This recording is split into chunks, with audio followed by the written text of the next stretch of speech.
না আসলে it's been great. এটা দিয়ে 6 বছর অলমোস্ট হয়ে গেল আমার, যদিও মাঝখানে এক সিজন কিংবা 2 সিজন গ্যাপ ছিল যে ইন্টারন্যাশনাল ডিউটির কারণে খেলতে পারিনি। বাট খুবই ভালো সময় কেটেছে এই 6 বছর, এবং প্রতিদিনই আমি আসলে এনজয় করেছি। তো আমার জন্য অনেক ভালো একটা সময় ছিল, ভালো একটা এক্সপিরিয়েন্স ছিল, আমার ক্রিকেটের ইমপ্রুভমেন্টের জন্য অনেক ভালো একটা প্ল্যাটফর্ম ছিল।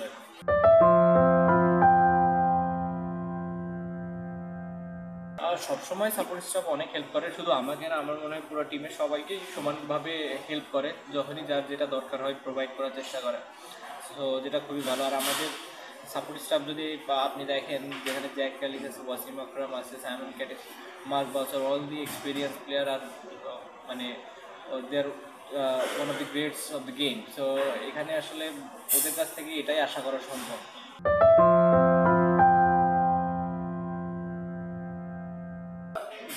দুটোরই একটা টেনশন তো কাজ করে, বাট চেজিংটা সবসময় একটু ডিফিকাল্ট হয় কারণ রানের একটা তাড়া থাকে।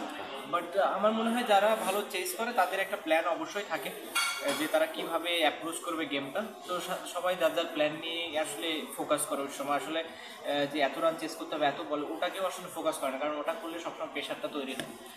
তো তুমি বলছো যে ওই সময় স্কোর বোর্ডের দিকে খুব একটা না, নোটিস আপনি করা যদি উচিত। প্রথমে ব্যাটিং করেন তখন যেভাবে ব্যাটিং করবেন আমার কাছে মনে হয় ওভাবে যদি ব্যাটিং করা হয় এটা হলো বেটার ওয়ে। হ্যাঁ, তারপরে আলটিমেটলি একটা তো ব্যাকআপ মাইন্ড, আপনি জানেন যে আপনার কত টার্গেট আছে। তো একটা ভালো অবস্থায় গেলে তখন আপনি টার্গেটটা দেখতে পারেন, সেই হিসাবে খেলতে পারেন। বা শুরুতেই ওরকম চিন্তা করলে আসলে খেলাটা অনেক ডিফিকাল্ট।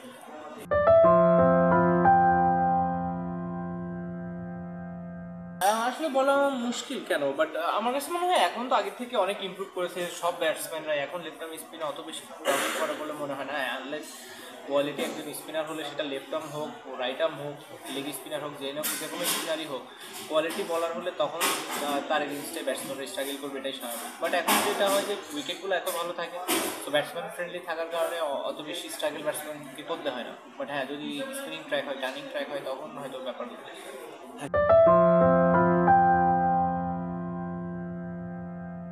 অবশ্যই। আর আমার কাছে মনে হয় না যে ওটা এমন একটা ম্যাচ ছিল ভোলা যাবে কখনো।